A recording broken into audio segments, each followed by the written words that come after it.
Alors, bonsoir à tous et bienvenue pour cette nouvelle soirée de la plateforme culturelle virtuelle Aînée. Cette plateforme qui désire nous ouvrir au monde et comprendre que le monde tourne encore, même si on est encore en temps de pandémie. Et le voyage que l'on fait aujourd'hui, en fait, c'est un voyage à Lyon, on pourrait presque dire. Et c'est pour ça que cette rencontre sera guidée par un Lyonnais d'adoption, par Mirko Yadarola. Alors Mirko, je te propose de nous présenter notre hôte de ce soir et d'introduire cette soirée. Voilà, bonne soirée à tous. Bien volontiers, merci Jean-François. C'est avec plaisir que j'accueille Elena Marchetti, donc une amie qui, de sa profession, est conservatrice à la Fondazione Musei Civici di Venezia, de Venise, et qui, comme elle va nous expliquer, se retrouve à être devenue de sa vie aussi une experte des Flandrennes à cause d'une rencontre. Vous savez que sur Aînée, on aime toujours proposer des rencontres, normalement avec des personnes vivantes, etc., comme c'est le cas de Elena, mais on a le désir de lui demander, et c'est l'origine du titre que nous avons mis, Les Flandrins frères et peintres, histoire d'une rencontre inattendue, de nous parler donc de son parcours tout d'abord et de cette rencontre inattendue qu'elle a eue avec ces peintres lyonnais. Et comment ça s'est passé et qu'est-ce que cela a signifié, apporté dans sa vie. Donc, je cède volontiers la parole à Elena. Bonsoir à tous, bonsoir à tout le monde. Je suis ravie d'être là avec vous. Je suis très sensible à cette invitation. Et pour répondre, alors oui, nous sommes à Lyon, un peu. Nous sommes à Paris, nous irons aussi à Paris, depuis Venise, parce que je vous parle depuis les toits de Venise. Et je vous parle d'une fratrie de peintres. Alors, Mirko m'a demandé au début pourquoi tu t'es retrouvée à étudier des peintres français, des peintres lyonnais. Et entre plusieurs réponses que je me trouve toujours à donner, parce que c'est une question qui m'est posée souvent. Je peux donner plusieurs réponses, plus techniques, moins techniques, mais la vérité, au fond, la vraie raison est une histoire de rencontre. Car à la base de cette passion, il y a la rencontre avec mon professeur à l'université de Bologne, qui est une grande spécialiste de l'art français et qu'à l'époque où je l'ai rencontré, était en train de travailler à une exposition, de préparer une exposition qui portait sur Poussin et la nature, qui a eu lieu en 2008 à New York, au Metropolitan, et après en Espagne. Et donc, vous voyez déjà, c'est une longue histoire parce qu'on commence avec une rencontre, après, il faut la prendre au sérieux. Et elle m'a proposé donc de m'occuper de ces peintres que je ne connaissais pas. Et ensuite, il y a eu l'histoire de rencontre a continué parce que j'ai rencontré les descendants des peintres. Et alors là, l'histoire s'est élargie et j'ai commencé à vraiment rentrer dans la vie de ces peintres qui ont vécu tout au long du 19e siècle. Et enfin, il y a eu une autre rencontre déterminante qui a été celle avec, on va dire, le musée de Beaux-Arts de Lyon, mais en particulier son conservateur, qui m'a accepté aller étudier, quand j'allais étudier tous les jours au musée. Et donc, on s'est rencontrés et après ma thèse, nous avons eu l'idée de peut-être rassembler une dizaine d'œuvres, pas plus, pour une petite exposition focus voilà, sur le Flandrin, qu'après 6 ans, bientôt, est devenue une exposition de plus de 300 œuvres. Plus de la moitié sont inédites et elle est ouverte maintenant au Musée des Beaux-Arts de Lyon. Et le parcours que nous allons faire maintenant vraiment rentre dans les œuvres exposées et non seulement. Parce qu'en effet, si on parle d'histoire de rencontres, on peut parler des rencontres qui m'ont amené à étudier le sujet, mais aussi pour rentrer dans le vif du sujet, je commence à partager l'écran et je vous demande si tout va bien. J'imagine que oui. Tout va très bien. Ok, parfait. Parce que si on parle de rencontres, il y a des rencontres aussi au cœur de l'histoire des peintres. Et il s'agit, la rencontre que les Anglais appelleraient consequential, une rencontre riche en conséquences, c'est la rencontre des Flandrins avec Ingres. Jean-Auguste Dominique Ingres, peintre qui en 1824 rentre d'Italie. Il se distingue pour son tableau avec le vœu de Louis XIII, qui se trouve toujours à la cathédrale de Montauban et qui frappe vraiment l'histoire, l'art enfance dans ce début, premier quart du 19e siècle, avec sa personnalité artistique foisonnante. Il devient une référence pour les arts à son époque. Ici, c'est évident, sa référence à la Renaissance italienne, à la Madonna Sistina que vous comprendrez tout de suite, de Dresde, de Raffaello. Il regarde les maîtres de la Renaissance italienne et il interprète de façon très originale. Je vous montre aussi un autre portrait très connu de la Frick Collection de New York, simplement pour vous montrer des chefs-d'œuvre auxquels on lit la figure d'Ingres, qui devient le maître de Flandrin par un pur hasard. Et je voudrais vous citer une lettre de Hippolyte à son arrivée à Paris, avec son frère, Paul. Il écrit à son père et il dit « Mon cher papa, un petit changement survenu dans nos plans. » Ils avaient l'idée de rentrer dans l'atelier d'un autre peintre, et avec ce petit changement survenu dans leur plan, c'est un heureux hasard qui change complètement leur vie.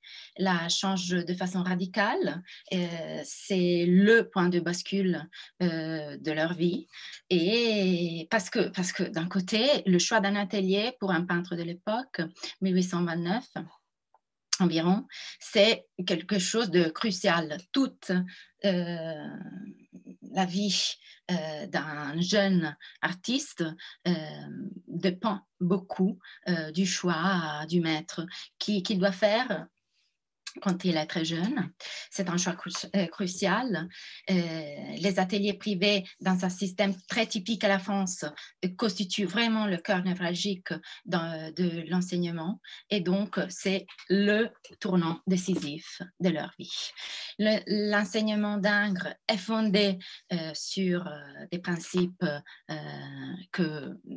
très connus, qu'on peut résumer comme un vocabulaire de synthèse formelle, formel. Je vous montre ce dessin qui est montré à l'exposition pour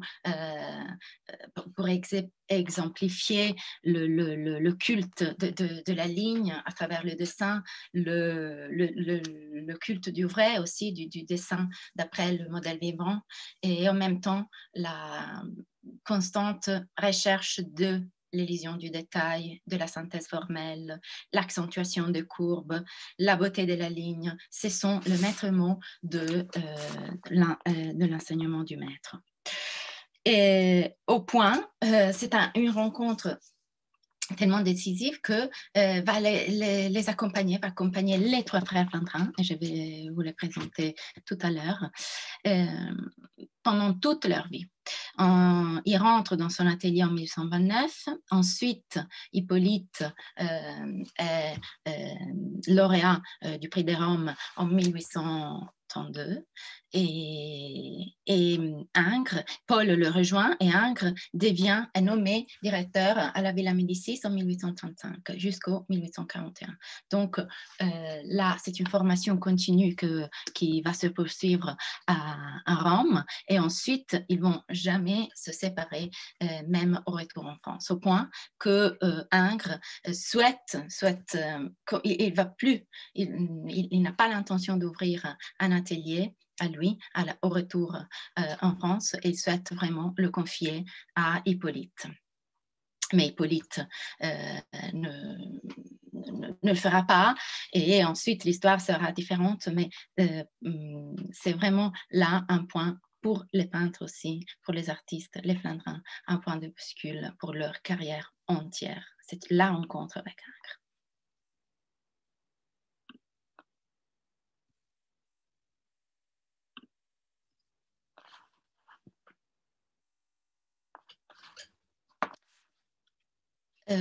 Je peux continuer en vous présentant les peintres dont on a un peu parlé. Je vous dis les noms. Les artistes, je vous les ai présentés de façon un peu... j'ai dit quelques noms. Maintenant, je vais vous les présenter. Et il s'agit d'Auguste. Voilà, Auguste Flandrin, et Hippolyte, qui est le deuxième, et Paul Flandrin. Il s'agit d'un vrai triumvirat d'artistes, comme le disait leur maître, comme le définissait leur maître Ingres, et aussi presque une trinité, selon la définition d'un ami, Victor Baltard, qui sera un ami qui le suivra lui aussi pendant toute leur vie, une quasi-trinité, parce qu'il écrit au Flandrin « J'aurai en vous, mes amis, un ami en trois personnes ». Donc, quelque chose de très typique, unique dans l'histoire de l'art, même s'il existe d'autres fratries, celle-ci est vécue d'une façon très liée aux éléments typiques de leur art, spécifiques de leur art. Et je me suis demandé, en effet, si le fait d'être frères a-t-il conditionné leur art? Et notre réponse tout au long de l'exposition est que oui, c'est un élément primordial qui a conditionné leur art. D'un côté, il se trouve au cœur de leur pensée artistique, et d'un autre côté, au cœur de leur pratique d'artiste. Je vais vous expliquer en quelques mots ce que j'entends. Vous voyez ici Auguste dans un autoportrait en 1833. C'est une date clé dans la vie de l'artiste parce qu'il avait déjà commencé sa carrière 10 ans auparavant, mais en 1833, fin 32, début 33, il recommence pour rejoindre ses frères, lui aussi, à Paris, pour s'inscrire, lui aussi, à l'atelier d'Ingres. Et la raison pour laquelle il le fait, c'est d'un côté à l'insistance de ses frères et de l'autre, parce que les 10 ans qui avaient précédé, il avait choisi de commencer une carrière orientée vers la lithographie, ce qui était une nouvelle technique qui arrivait de l'Allemagne et qui lui avait procuré des revenus qui étaient essentiels pour permettre à ses deux autres frères d'aller travailler et aller étudier auprès d'Ingres à Paris. Donc, les choix de la vie de cette fratrie sont toujours liés les uns aux autres. Et je vais vous présenter les deux autres, Hippolyte et Paul, dans leur double portrait croisé. Qu'est-ce que c'est un double portrait croisé? Bon, c'est un double portrait, oui. Mais il est croisé. Cela signifie qu'il n'est pas, c'est une œuvre d'art qui n'est pas dessinée à une main, mais à deux mains. Donc, les auteurs sont deux sur la même feuille. Et vous voyez en effet en premier plan assis sur une chaise de profil Hippolyte. Il est très concentré, il est pris de son art, il est dessiné de façon sûre et économe avec un graphisme très percutant par son frère Paul. Et à l'arrière-plan, nous voyons Paul, l'autre frère, le cadet, qui est dessiné à son tour par Hippolyte sur une feuille, sur la même feuille. Il a dans sa main un carton à dessin, comme pour désigner leur activité d'artiste, et de l'autre main, il embrasse son frère d'un geste empreint de tendresse. Et cette circonstance, le fait de décider pour deux peintres de se représenter, de se dessiner mutuellement sur la même feuille, est la quintessence de leur... C'est une œuvre d'une sublime synthèse formelle de fraternité. En plus, parce que l'exécution croisée permet de mettre en valeur la complémentarité des talents artistiques des deux frères qui sont les deux présents sur la feuille, et aussi la complémentarité humaine de leur échange. En ce moment, un fait, la feuille est datée, donc à Rome en 1835, ils vivent tous les deux un moment d'apogée de communion artistique. Hippolyte, comme je vous disais tout à l'heure, vient d'être lauréat du prix de Rome, qui était le prix très prisé, qui ouvrait la porte à une carrière de peintre auquel tous les artistes aspiraient en France à cette époque. Et en 1834, juste un an après, et Paul le rejoint, même s'il n'a pas eu le prix, pour habiter avec son frère. En 1838, le troisième frère va les rejoindre et ils font un voyage, ils parcourent toute l'Italie, ils adorent l'Italie, ils sont marqués par l'Italie, c'était le moment le plus heureux de leur vie. Et à la fin de l'été 1838, ils rentrent tous les trois en France. Et je vous montre aussi un autre exemple de leur façon de traduire dans leur art leur fratrie, la fratrie qu'ils vivent, avec ce double portrait. Dans ce cas-là, le portrait est signé par Paul, donc un des deux frères, et de façon inversée par rapport au double portrait croisé que vous venez de voir, nous voyons Paul en premier plan et Hippolyte à l'arrière-plan. Le tableau est signé daté par Paul. Nous avons raison de croire aussi que Hippolyte a contribué. Et donc, avec sa participation, il se représente sur une toile dans l'acte, Paul, de peindre une toile.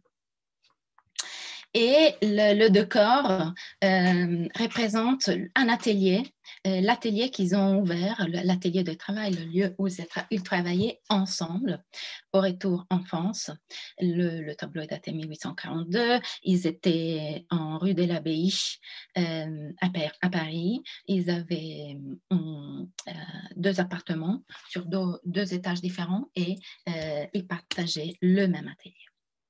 Et sur le mur, sur les cimaises de l'atelier, on peut admirer les œuvres de Paul, un grand paysage historique sur la droite, mais sur la gauche, c'est intéressant de remarquer le fait qu'il y a des répliques, des copies, des ébauches, des esquisses pour les peintures de son frère.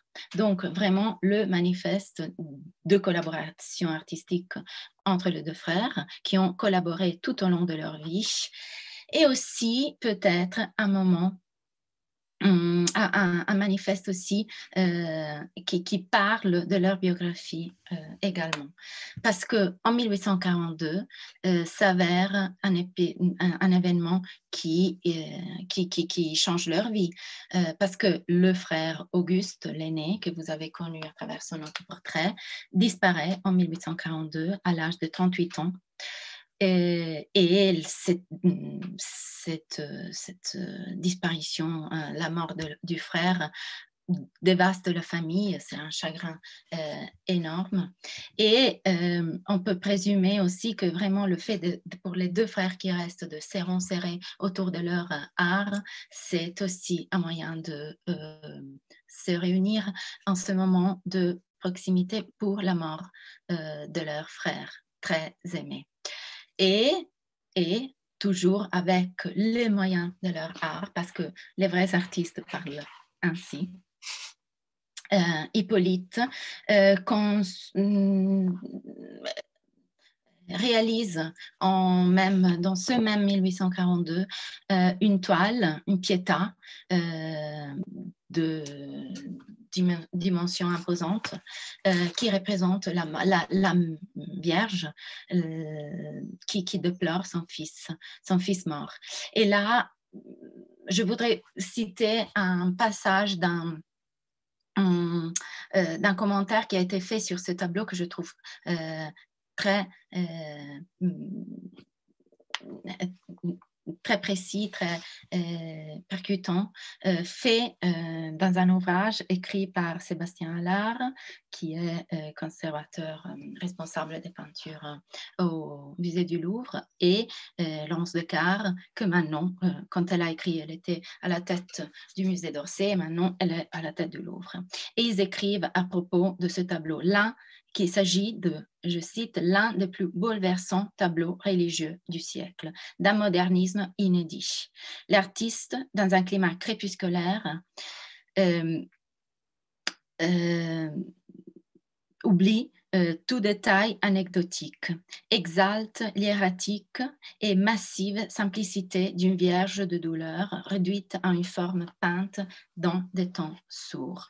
Rarement, le purin grec aura si bien servi les aspirations d'une peinture religieuse éprise de mystère. Et la critique, fin de citation, la critique semble vraiment raviser dans les traits du visage du Christ mort, les traits du frère. Donc, c'est la façon que Hippolyte a de consigner à l'art le chagrin qui le dévaste par la mort de son frère. Il y a aussi d'autres façons d'être frère en peinture. Et c'est le deuxième aspect que je vous nommais tout à l'heure, c'est le fait que la fratrie puisse être au cœur aussi du procédé artistique, de la pratique des artistes. Et je vais vous le montrer à travers certains exemples. Le premier que je vous présente ici, c'est celui de la comtesse de Goyon, d'Hippolyte. Vous voyez, je vous fais défiler ces 2 images et c'est évident, vous le comprenez à première vue, qu'il s'agit de 2 portraits de la même personne qui a la même pose. Elle est habillée de la même façon, il a ce ruban dans sa tête, la coiffure est la même, l'habit est le même. Elle porte des gants chamois magnifiques, très élégants, et qui est représentée par deux artistes différents, les deux frères. En effet, une des pratiques des frères flandrins, et là, il ne s'agit que, comme Auguste a disparu, des Hippolyte et de Paul, une de leurs pratiques très typique est le fait d'avoir consigné quelque chose d'unique à l'histoire de l'art. Le fait de pouvoir voir la même personne de plusieurs points de vue au même temps, avant Picasso qui a justement pensé de le faire sur la même toile. Mais là, c'est vraiment au cœur de leur pratique d'artistes et de frères, le fait d'avoir un même modèle et de le représenter de plusieurs points de vue. Là, il s'agit d'Hippolyte qui a reçu la commande, donc il peint le portrait de la comtesse de Goyon de face. Et Paul, il choisit la vue de profil et s'assoit donc tourné de 45 degrés et il dessine, donc il choisit le moyen du dessin, tandis qu'Hippolyte travaille avec la peinture ici. Et donc deux techniques complémentaires et deux portraits qui sont d'une certaine façon complémentaires eux aussi de la même personne. C'est une simultanéité des perspectives qui est très intéressante pour l'histoire de l'art. Et je vous porte un autre exemple qui rentre aussi dans la dynamique des relations, pour vous expliquer aussi la dynamique des relations des ateliers et du rapport avec le maître Ingres, qui, comme on disait tout à l'heure, les accompagne pendant toute leur vie. Il s'agit là, en effet, de voir un portrait d'Hippolyte qui peint une femme de la haute bourgeoisie lyonnaise, Antony Balaï, très connue pour sa beauté. Mais aussi pour sa rigueur. Il s'agit toujours, c'est les portraits d'Hippolyte très prisés à l'époque, sont une vraie symphonie de noir, toujours, et c'est la raison pour laquelle il faut les voir en vrai, parce que c'est en s'approchant du tableau qu'on découvre des subtilités incroyables, la capacité de rendre le tissu et les différentes matières des tissus, des étoffes, et que à une première vue, sont toutes également noires. Dans l'idée, c'est la couleur du siècle, mais aussi la couleur d'une rigueur morale à laquelle Hippolyte lit son travail. Donc, voici Antony Balaï, et toujours... maintenant vous comprenez tout de suite de quoi s'agit-il. Donc Antony Balaï, le même modèle de profil exécuté par le frère Paul avec le dessin. Et c'est un cas révélateur parce que des chercheurs ont pu constater que dans la pratique d'atelier, il se vérifie un autre élément.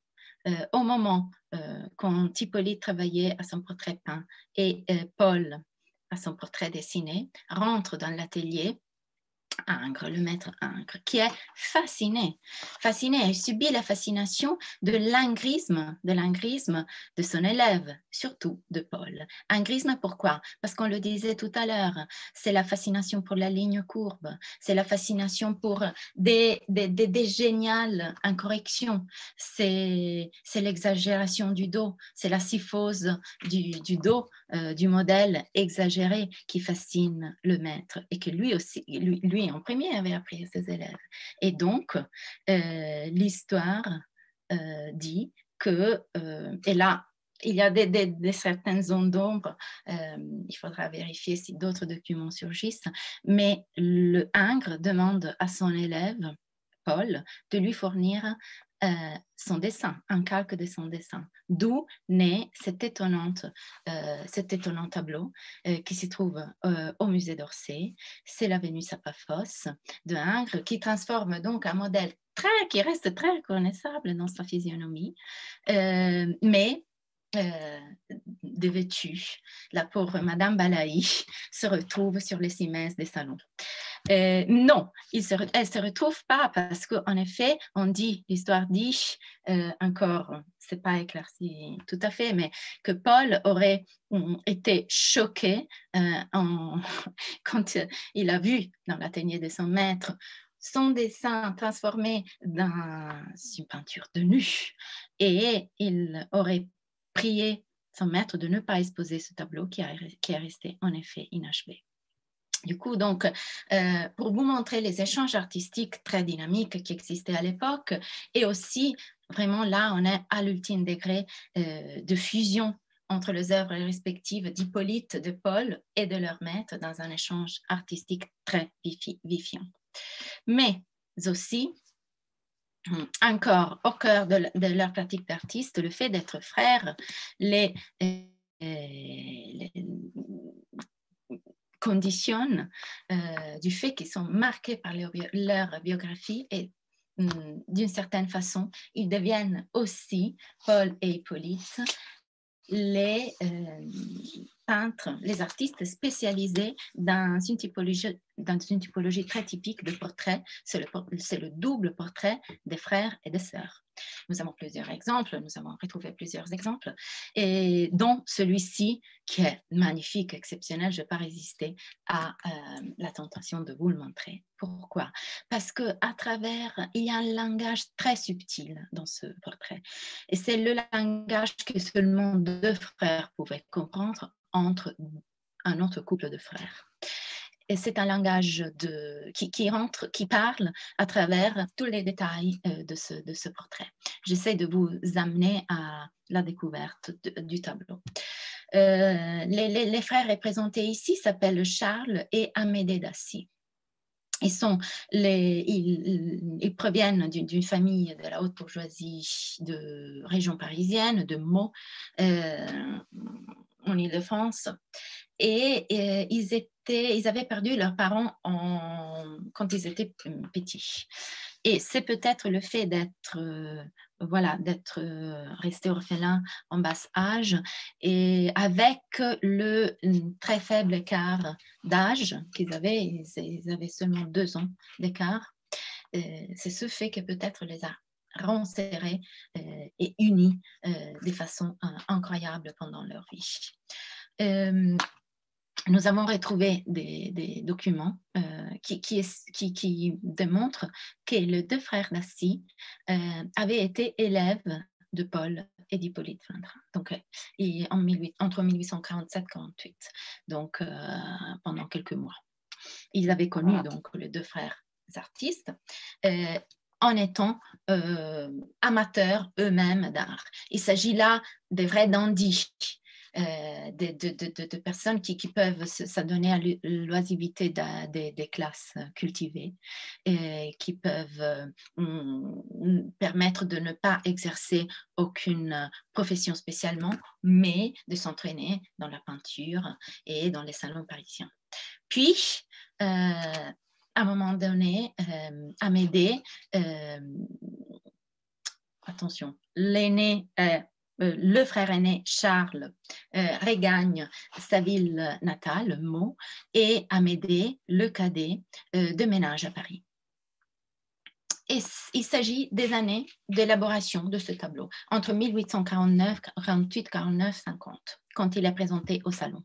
Donc, en ce moment, un élément de vie, de biographie des deux frères, Charles et Amédée, très important se passe. C'est le fait que les deux frères qui ont toujours habité ensemble à Meaux, toujours unis, très unis du fait d'être restés sans parents quand ils étaient petits, vont se détacher, ils vont se séparer. Et le tableau parle de ce détachement d'une certaine façon. Et nous pouvons et justement pour obéir à la logique des dandy, Hippolyte choisit de communiquer cet attachement et ce moment fondant de leur vie à travers le langage vestimentaire, le langage des accessoires, de l'habillement. En effet, si vous regardez encore à nouveau dans cette symphonie de couleurs foncées, de noir, mais vous arrivez à distinguer par exemple que Charles, celui qui est de face, il est l'aîné, il est à l'arrière-plan, il est habillé avec il est habillé avec une robe de chambre. En velours noir avec une broderie d'argent très élégant. C'était à la mode à l'époque, il s'habillait, c'était une tenue à la grecque, dite à la grecque. Tandis que Amédée, le cadet à gauche, en premier plan, il est vêtu d'une redingote 3/4. Il est parfait, prêt pour sortir. Il a la canne de promenade dans sa main gauche. Et donc, si on prend le temps d'observer le tableau, on se rend compte qu'il y a quelque chose qui ne colle pas parce que l'un, il est habillé d'une tenue d'intérieur et l'autre, il part, il sort, il est prêt à sortir. C'est là une mise en scène de la part du peintre qui a choisi le langage de l'habillement pour mettre en scène le moment du détachement et de séparation de deux frères. Leurs yeux qui ont la même couleur, la couleur d'un lac profond, sont noyés de nostalgie, de mélancolie pour le détachement qui va se produire en quelques instants. Et en plus, ils mettent en évidence sur l'axe central du tableau leurs deux mains qui portent toutes les deux, si vous vous rapprochez virtuellement, mais j'espère aussi en vrai, si vous allez voir l'exposition, c'est très évident. Il y a au centre les deux mains qui sont sur le même axe et qui portent la même bague. Il s'agit d'un anneau d'or qui est le signe de l'appartenance qu'ils doivent l'un à l'autre. C'est comme la promesse de ne jamais se quitter.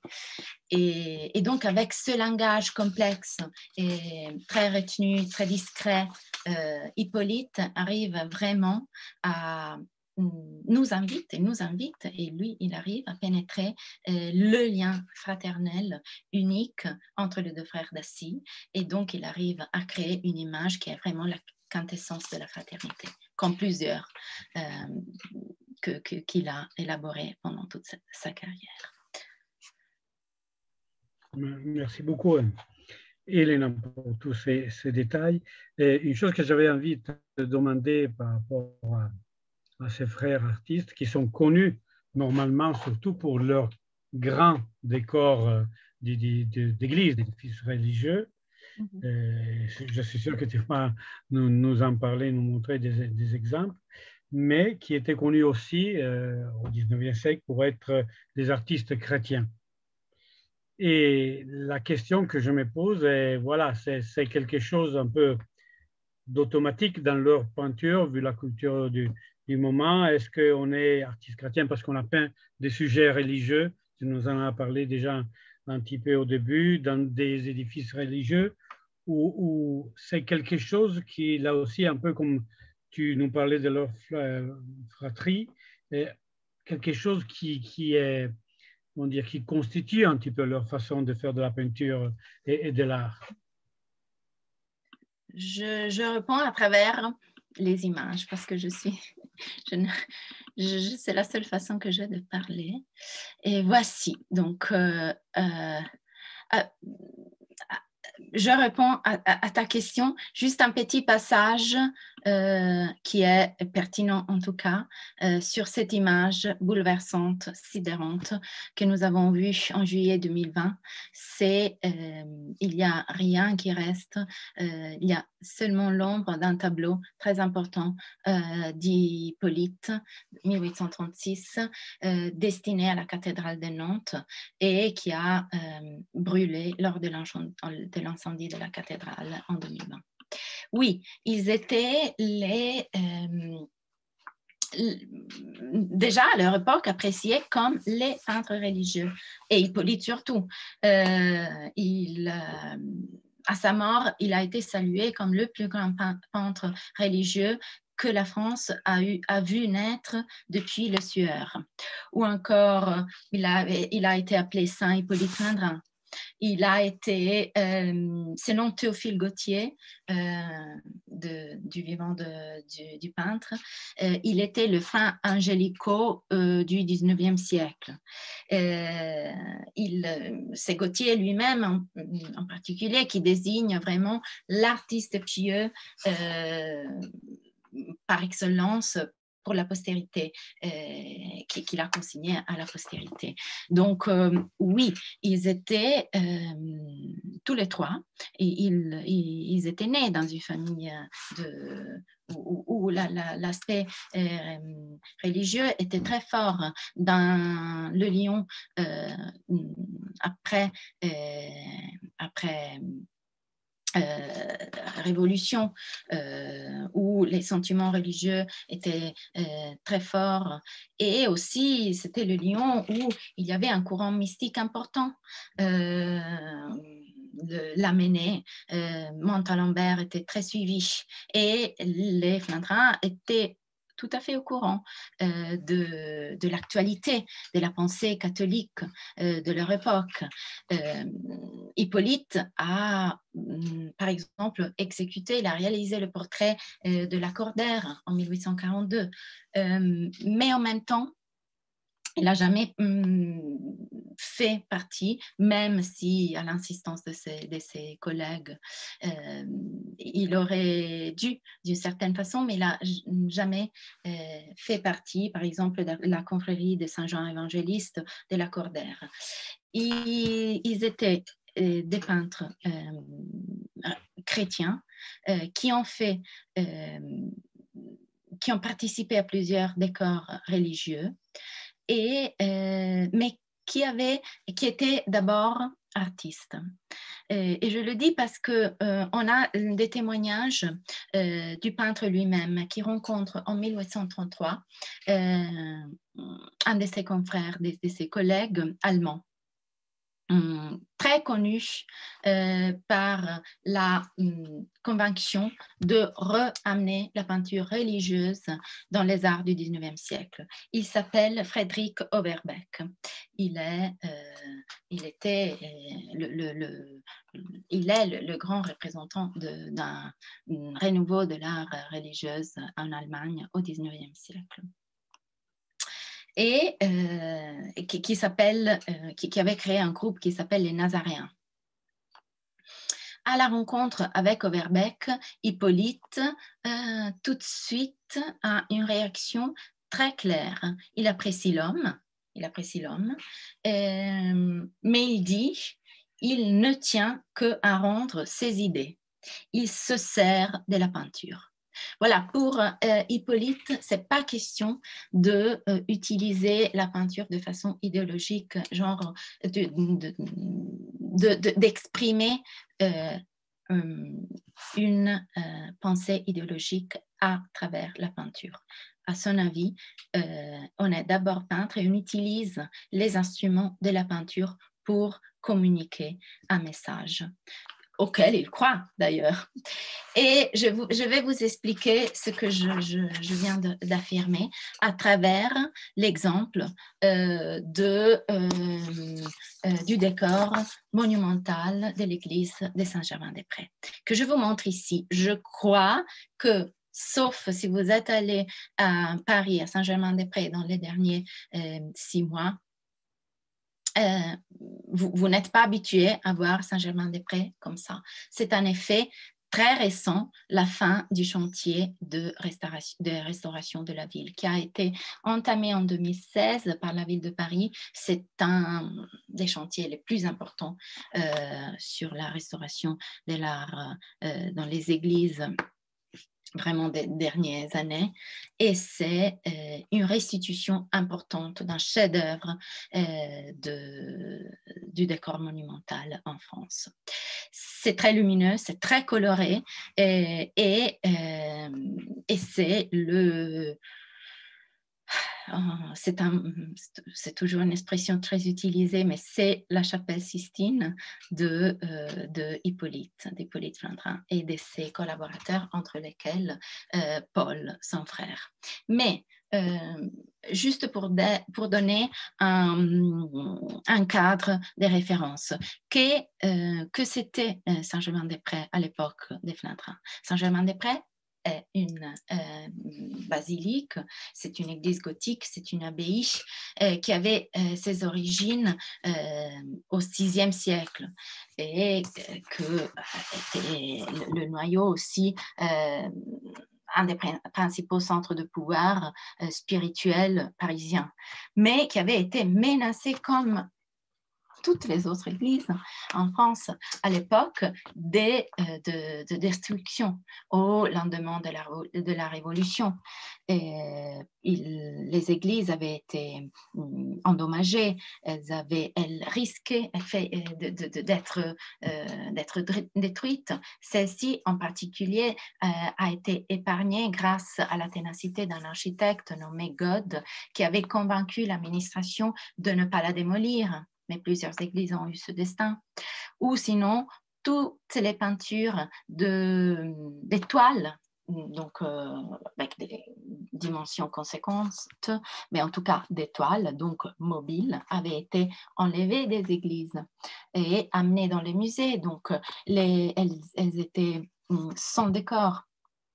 Les églises ne parlaient plus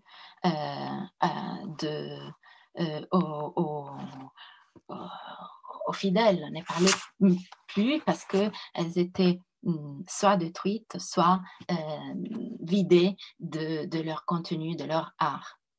Et c'est dans un mouvement qui se produit à la suite, au début du 19e siècle, et monarchie de Juillet, et ensuite, dans un mouvement qui a été appelé renouveau de la peinture religieuse en France, que se situe la commande et le travail des Flandrins, qui se sont distingués par plusieurs décors religieux en France.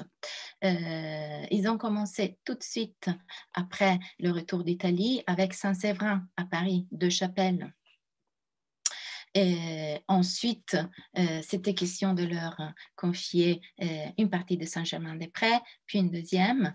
Ensuite, ils ont œuvré à Saint-Paul, à l'église de Saint-Paul à Nîmes, à Saint-Vincent-de-Paul à Paris. Je vais les lister pour que vous puissiez, si jamais vous êtes dans les environs, aller jeter un œil. Saint-Vincent-de-Paul de Paris. Et puis après, jusqu'à la fin de sa vie, Hippolyte s'est consacré à Saint-Germain-des-Prés, qui est vraiment l'œuvre de sa vie.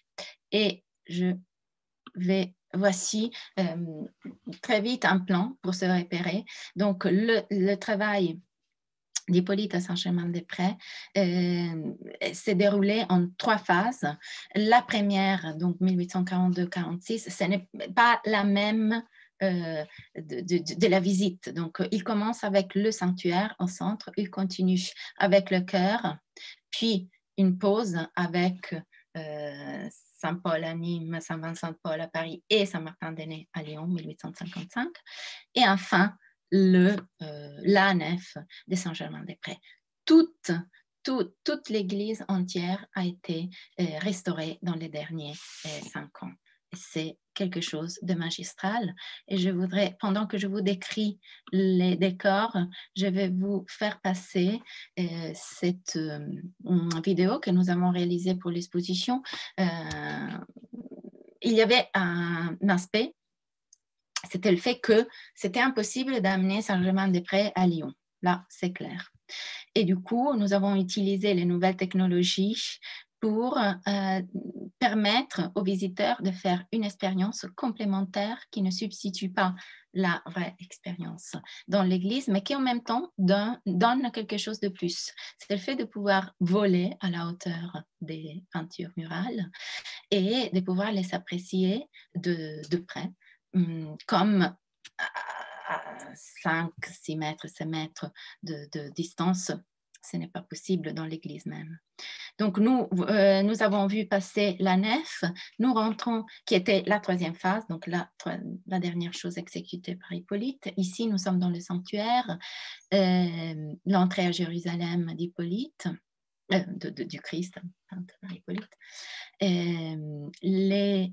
Des figures qui sont liées ce sont les fondateurs de l'abbaye, donc le roi mérovingien Childebert Ier. Et ensuite, le chœur qui rassemble les symboles, les apôtres, le tétramorphe, avec des décorations qui rappellent beaucoup les enluminures du Moyen-Âge sur fond d'or.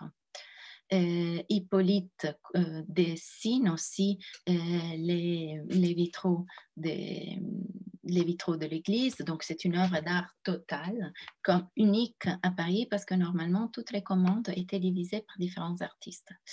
Tandis qu'ici, c'est un peintre qui se charge de tout jusqu'à sa mort. Après, il disparaît, donc le tronchet reste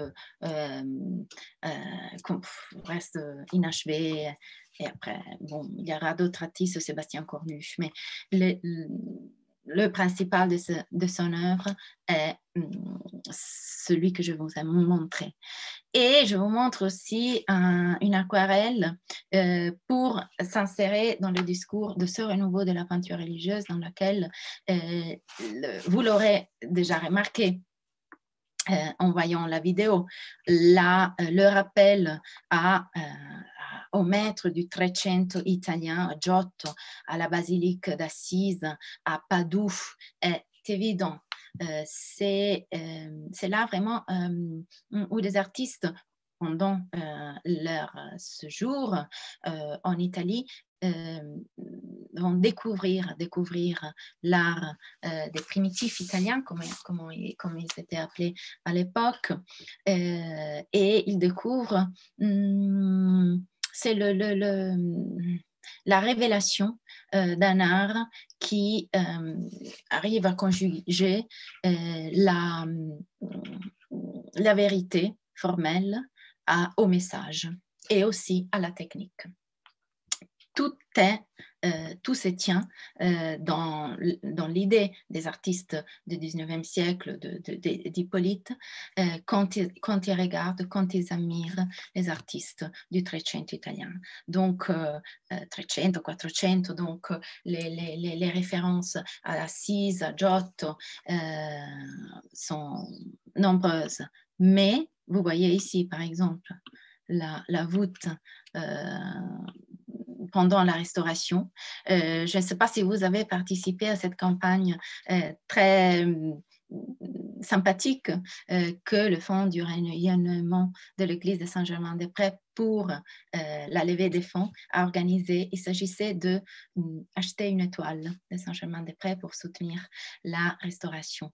Et voici, j'ai eu la chance de monter sur les échafaudages à plusieurs reprises, donc de voir de près cet ouvrage majeur s'accomplir des restaurations et vraiment la restitution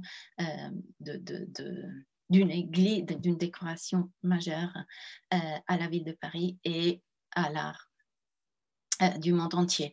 Je vous montre le pré et le post pour vous permettre d'apprécier tout le travail de nettoyage et aussi de la splendeur des couleurs qui a été restituée à l'occasion. Et voici la nef. La nef dans laquelle le discours se déploie à travers une succession d'épisodes. Et si vous voyez, alors là, il faut venir à l'exposition parce que vous allez les voir en réel, en dimension. Vous allez être vraiment au milieu des peintures des Flandrins. Mais ici, c'est une photo que j'ai prise en mars quand je suis allée voir, et c'est une expérience vraiment incroyable que je vous conseille de faire à midi quand l'église est envahie du soleil.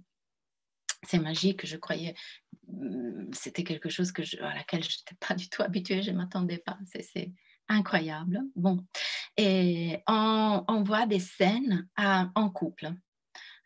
Vous voyez qu'il y a 2 scènes. Le programme iconographique est conçu de cette façon. Et c'est très clair. On en discuté avec des amis il y a quelques jours. C'est même trop clair, trop évident pour les yeux de nos jours. Je ne saurais pas dire. Le message est expliqué par le peintre qui tient compte du fait qu'on regarde à distance, du fait que son modèle, le modèle qui l'a frappé est Giotto, et donc des compositions claires avec un balancement de masse très évident.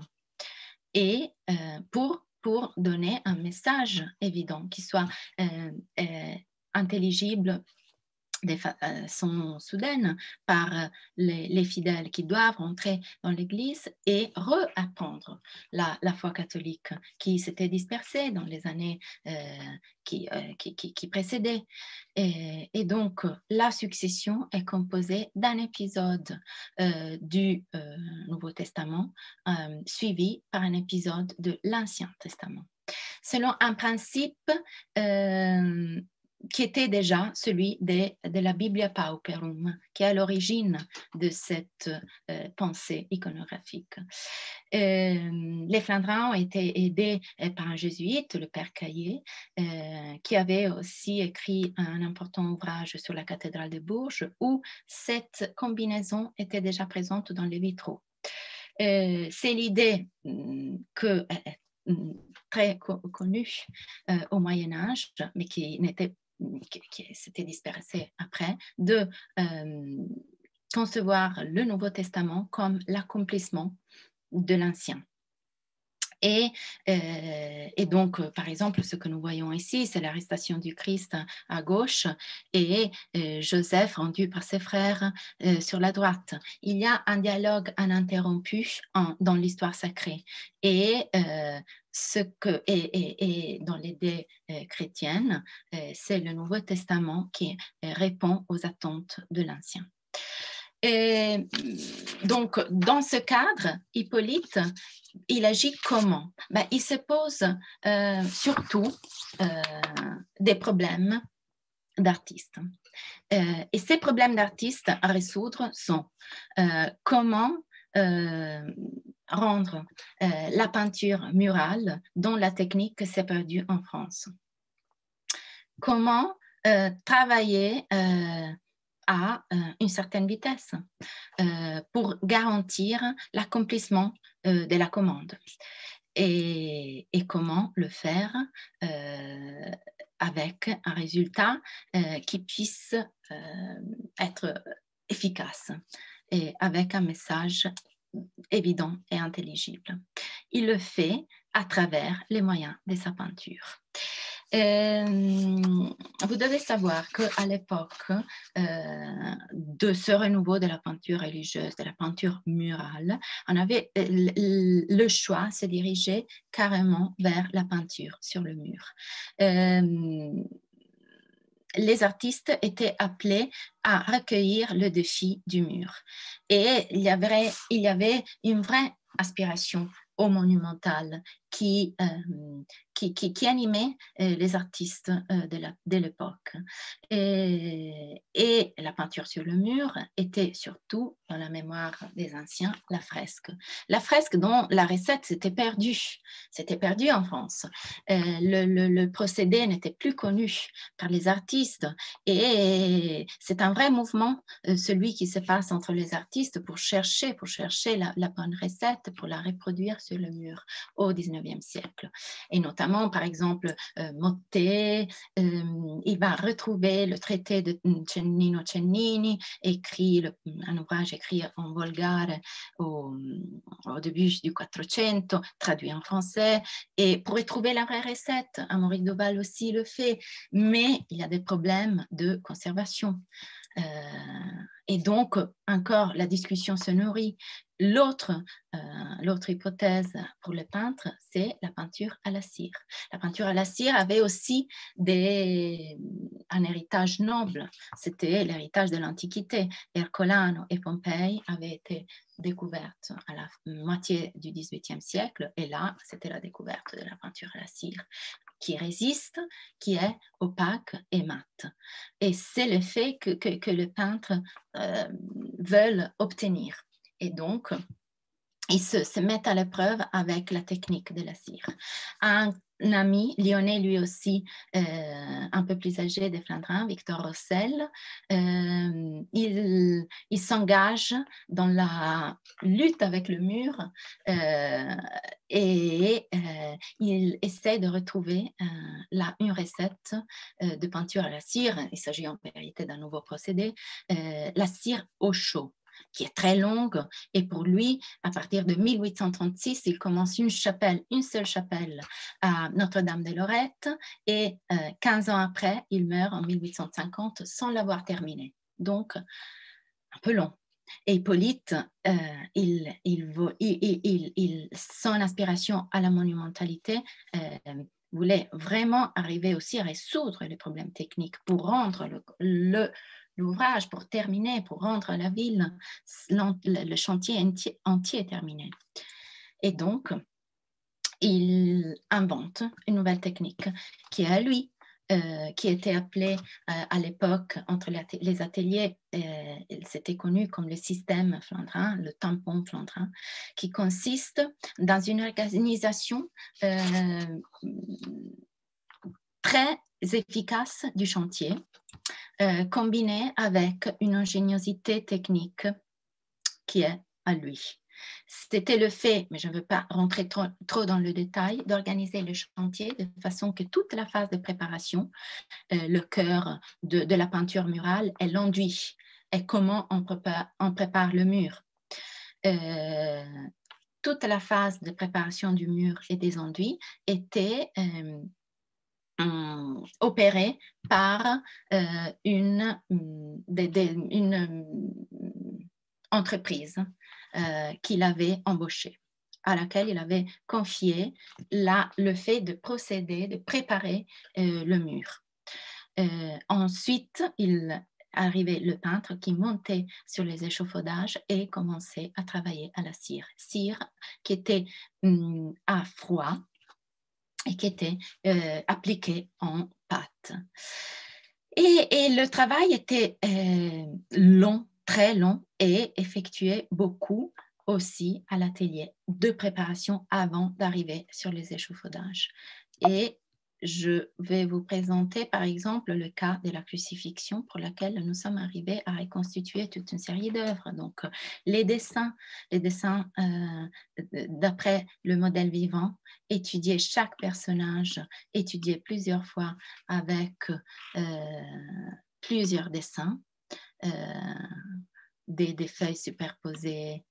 Vous voyez ici la figure du Christ avec la tête étudiée plusieurs fois, ce magnifique dessin de la tête du Christ avec la grille qui est utilisée pour remporter après sur le mur.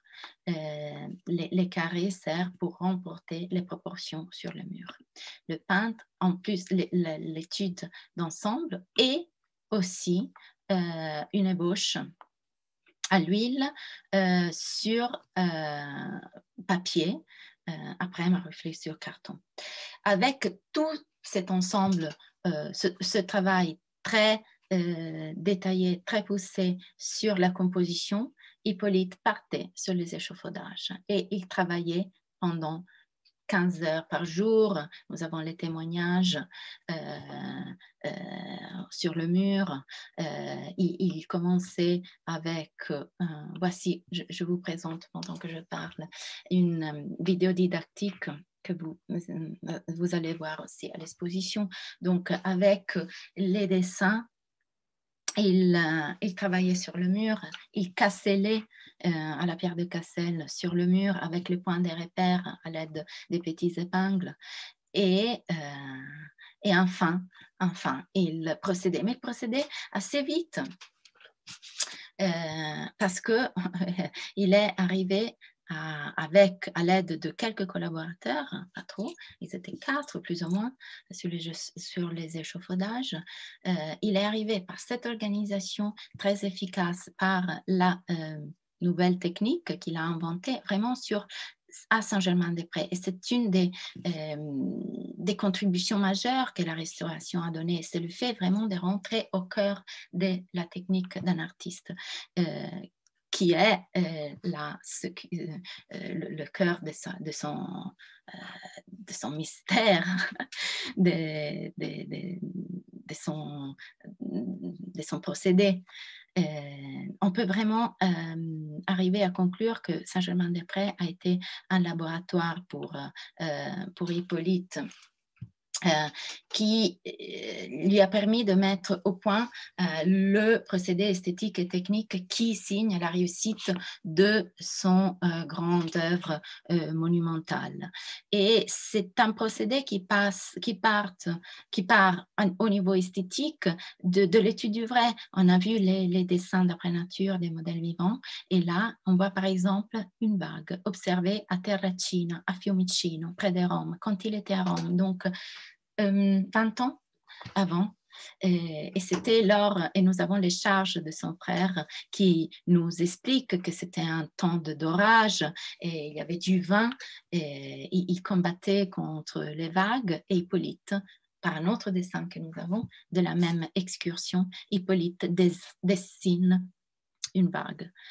Cette vague devient après à l'origine de la scène de Jonas rendu au jour par le monstre marin, qui est la contrepartie de la scène de la résurrection.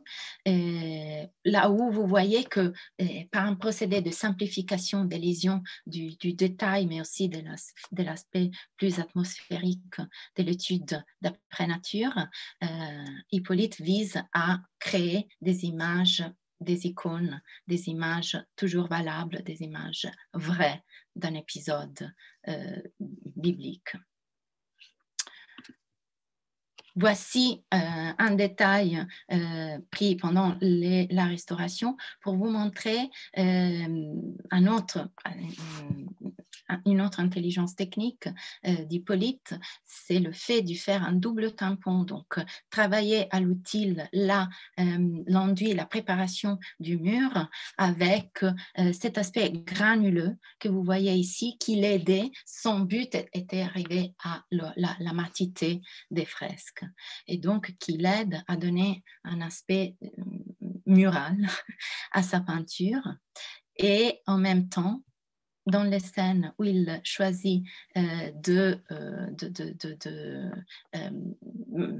essayer de reproduire la mosaïque, il fait un traitement lisse de l'enduit.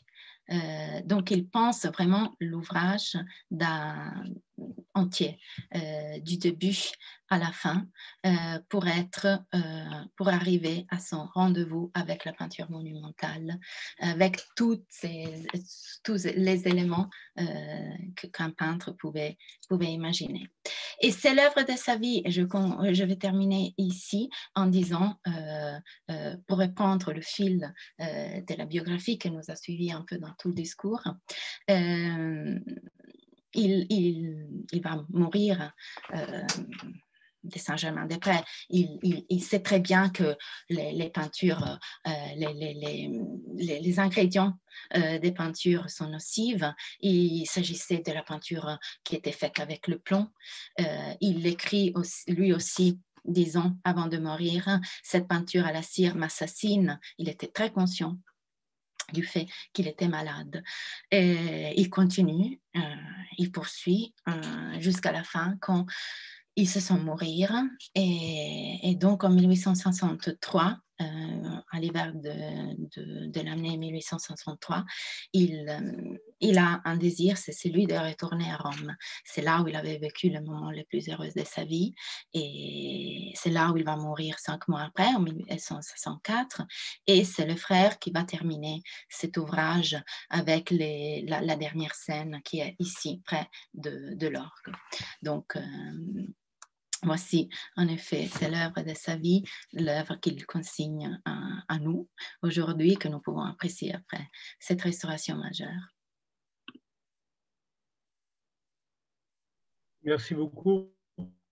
Vraiment, c'est impressionnant de dévoter et d'intérêt ce que tout le monde vient de nous dire. Alors, c'est comme on a l'habitude de le faire sur René, le moment où le temps des questions est ouvert, donc tout le monde peut intervenir pour poser des questions. Pour briser la glace, j'aurais envie je te posais une question, mais c'est plus une curiosité, parce que si j'ai pas mal vu quand tu as fait passer rapidement les diapos, à un moment donné, il y avait comme une image de Dante. Ou peut-être je me suis trompé, c'est quoi? C'est leur affection pour l'Italie, ça m'avait frappé un petit peu cette image, peut-être parce que je suis italienne, on a plus l'habitude de les voir dans nos livres de textes en Italie qu'ici.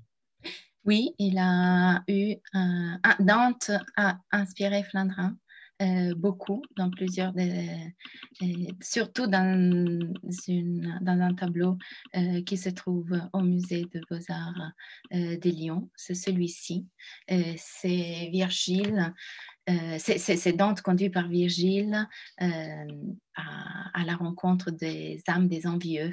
C'est le purgatoire, chant 13e. Flandrin était très séduit par Dante et le purgatoire en particulier. Donc, année de Dante avec Hippolyte qui travaille sur le texte, et pendant qu'il est à Rome, pendant que Ingres aussi était à Rome et lui aussi réfléchissait sur le texte, sur Dante. Et Hippolyte trouve ces modèles au Porto di Ripetta.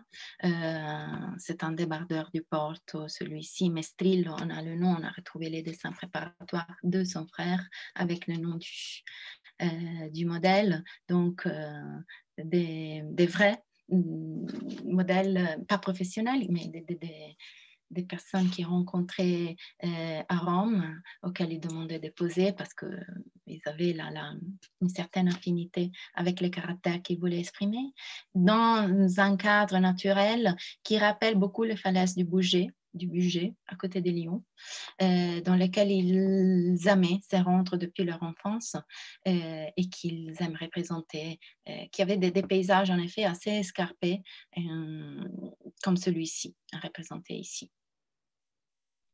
Merci beaucoup. Est-ce qu'il y a des questions donc? Si je peux me permettre, j'en profite pour poser une question. J'ai eu l'impression qu'il y a une certaine rupture entre les portraits que tu nous as montrés, Elena, avec les teintes de noir, et avec les décors, par rapport aux décors, enfin, aux peintures de Saint-Germain-des-Prés, où il n'y a plus de place presque plus de place pour le noir en tout cas. Et aussi, il me semblait avoir vu un peu rapidement peut-être, mais plus de structures carrées, on va dire, moins ces ondulations qui venaient de Ingres. C'est une impression que j'ai eue, ou est-ce qu'il y a une rupture dans ce style de peinture pour passer des portraits aux fresques de l'église? Ben, c'est très beau d'abord d'entendre le fait que l'image de Saint-Germain-des-Prés a changé, parce que normalement on disait que Saint-Germain-des-Prés était sombre, mais heureusement la restauration a restitué l'ouvrage de Hippolyte. Et le renouveau de la peinture religieuse est rené au début du 19e siècle dans l'esprit de la couleur. C'est un des éléments importants, c'est le fait de récupérer la couleur des anciens, des Giotto, et aussi de l'encadrer, parce qu'on n'a pas parlé des ornements, mais tous les ornements que vous voyez qui ont été faits par un autre peintre avec lequel Hippolyte devait organiser le chantier avec lui, Alexandre Denuel. Ils ont tous été conçus avec... c'est l'idée de la couleur du gothique, que un des objectifs à reproduire. Donc, ça fait vraiment partie de cette nouvelle esthétique. Pour ce qui concerne le portrait, c'était aussi la mode de l'époque. C'est là où, par exemple, Hippolyte se distingue par rapport à Ingres. Nous connaissons ces portraits. Je vous ai montré Madame d'Aussonville, Madame Montessier, qui arborent des robes magnifiques, surtout les femmes. Pour Hippolyte, c'est plutôt un langage plus sobre et dans la présentation de l'individualité, ce qui est tout à fait différent par rapport à l'histoire sacrée. Merci beaucoup. Ouais.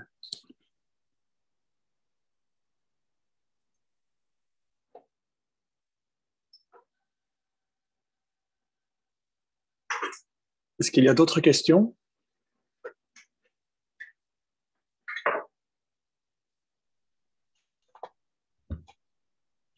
Je me permets alors, en attendant que nos amis réfléchissent à leurs questions, d'en poser encore une, un peu provocatrice, parce qu'on a vu ce soir des choses très belles, mais vu les circonstances qui nous sont imposées, on les a vues comme on a l'habitude de faire, surtout depuis un an, de façon virtuelle. Toi-même, tu disais que les nouvelles technologies nous permettent de voir parfois des choses qui ne sont pas visibles normalement, comme par exemple, tu nous as montré les fresques en hauteur, etc. Alors, ma demande volontairement provocatrice à une personne qui est conservatrice d'un musée, est-ce que ça a encore du sens aujourd'hui? Aller voir un réel des œuvres d'art, aller dans un musée, quelle est, à ton avis, la différence entre pouvoir voir en vrai une œuvre d'art ou voir l'image d'une œuvre d'art sur nos écrans? Pour quelles raisons on devrait franchir la porte d'un musée aujourd'hui, au-delà du fait qu'on peut le faire au bout d'un an, donc on a envie de sortir de chez nous, mais quelle est la raison réelle pour laquelle il y a peut-être une forme privilégiée pour entrer en contact avec des artistes du passé? Je ne sais pas. Mais encore plus, je dirais, encore plus, parce que cette dernière année nous a montré à quel point nous avons besoin d'aller à la rencontre des œuvres, de les rencontrer en vrai. C'est l'aspect, c'est le côté expérientiel qui fait la différence dans une démarche de vie. Qui change complètement la perception de notre vie, parce que c'est la rencontre avec quelque chose d'extérieur, aller à la rencontre qui nous frappe encore plus. Ceci dit, je ne suis pas du tout contre toute la révolution digitale, numérique que nous venons d'avoir.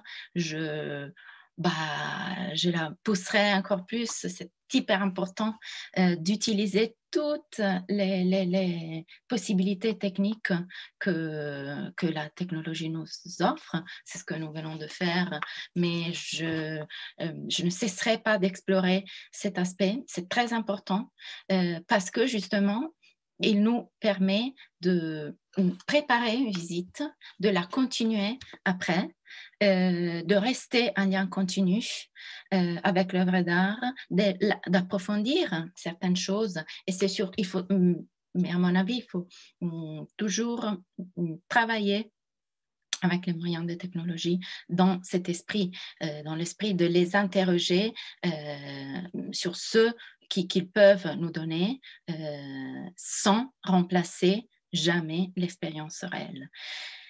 Mais pour moi, de mon côté, qui est celui d'être conservateur, évidemment, c'est essentiel, le fait d'être en présentiel avec l'œuvre d'art. Je dois m'occuper de son état de conservation. Mais en plus, je vois que je ne peux pas vous dire la joie de voir des jeunes gens, par exemple, qu'à la rentrée des musées, à l'ouverture des musées, on voit sortir leur carnet et leurs crayons et des jeunes gens de 15 ans, 17 ans commencer à travailler et dessiner d'après l'œuvre d'art ou se prendre en selfie aussi à côté d'une œuvre d'art. C'est la joie la plus grande. Je fais une comparaison. C'est comme un ami, c'est comme on a bien de pouvoir nous voir en vidéo. Et nous sommes ravis de pouvoir le faire, mais cela ne fait que nous donner toujours encore plus envie de le voir en vrai. À chaque fois que nous avons une visio, c'est là où on dit « Oh là là, mais ça serait mieux d'être là en vrai. » Et c'est la même chose avec une œuvre d'art, c'est un échange, un dialogue qui va s'instaurer surtout quand c'est en présentiel. Merci. En tout cas, moi ça m'a donné envie d'aller, ça m'a donné envie de courir à Lyon et à Saint-Germain. Merci beaucoup, hein, c'était super. C'est magnifique. Je ne les connaissais pas du tout, les frères Flandrin, mais alors là. Et Saint-Germain-des-Prés, je me disais comment ça se fait qu'il n'y a pas eu de communication comme quoi la restauration était terminée. Au début, cette exposition était conçue devait débuter avec la fin du chantier. Et donc, la communication aurait été censée ensemble. Donc, ça aurait été avec la ville de Paris, la Coarque qui a suivi, qui aussi intervient dans le catalogue de l'exposition. Il y a eu un vrai échange tout au long de... Le musée des Lions était engagé dans le comité scientifique. Donc, il y avait là, en effet, une envie de faire procéder les choses de façon parallèle qui après a été interrompue. Et pour les restes, je ne sais pas dire à propos de la communication de la fin de la restauration parce que... je n'ai pas entendu parler, mais c'est magnifique, magnifique. C'est lumineux. Oui. Moi, je rentrais pratiquement jamais parce que c'était très sombre et je n'arrivais pas à voir. On me disait, elle est magnifique, cette église, mais j'avais du mal. Et là, c'est extraordinaire. Hein. Quel travail.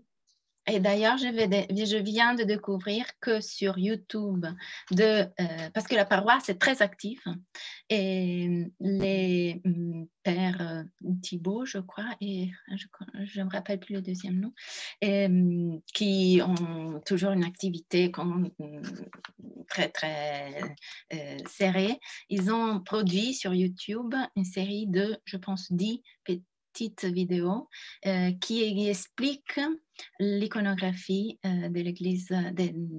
Il s'appelle Une journée avec Flandrin. On dit, oui, si on veut aller vraiment à la découverte des tableaux un par un. Des tableaux. Ah ben super. En tout cas, merci beaucoup. Hein. C'était très intéressant. Merci à vous de votre écoute. Elena, tu m'entends? Oui! Carole et Jean-Jacques. Ah, Carole. Nous avons été malheureux de ne pas avoir pu te rencontrer la semaine dernière à Lyon.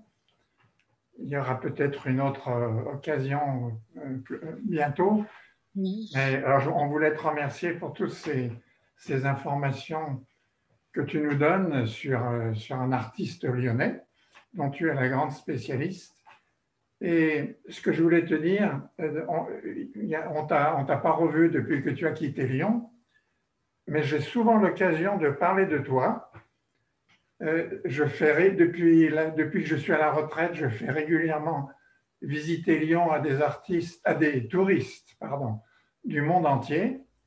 Et chaque fois que l'on passe place des Jacobins, je leur parle d'Hippolyte Flandrin et d'Elena, l'italienne qui est la plus grande spécialiste des frères Flandrin. Je ne savais même pas qu'il y avait deux frères aussi à l'époque. C'est grâce à toi qu'on apprend tout ça. Mais donc, on ne t'a pas oublié.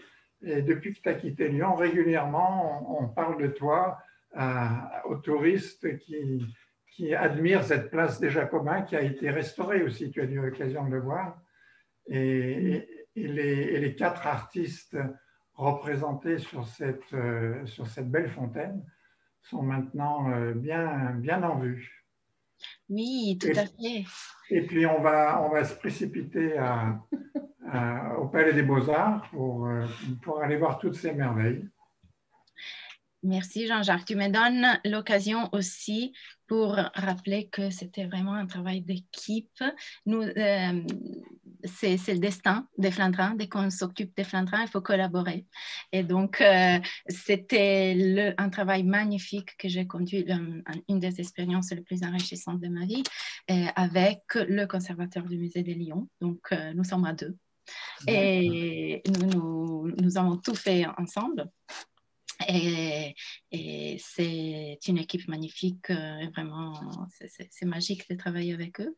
Et oui, la place des Jacobins, magnifique, tout restauré à l'honneur, et Hippolyte. Et oui, merci, j'espère. Félicitations à toi, en tout cas. Nous nous réjouissons de pouvoir te revoir dans ces circonstances, dans ces belles circonstances. Et l'église de Saint-Germain, c'est vraiment une découverte. Ouais. Tu nous fais découvrir ça ce soir. Moi, je l'ai visité il y a très, très longtemps lors de mes nombreuses visites professionnelles à Paris. Et puis, on va se dépêcher d'y retourner maintenant. C'est vraiment une magnifique découverte. Merci encore de nous faire découvrir tout ça. Merci beaucoup. Ces Italiens et ces Italiennes.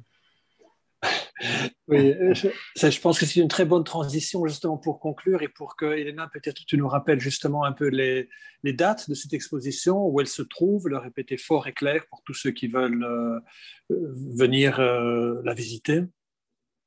L'exposition est ouverte au Musée des Beaux-Arts de Lyon jusqu'au 5 septembre. Voilà, donc il y a tout l'été pour passer à Lyon, et donc si vous allez du nord au sud, vous passez par Lyon, vous allez visiter l'exposition des Flandrins.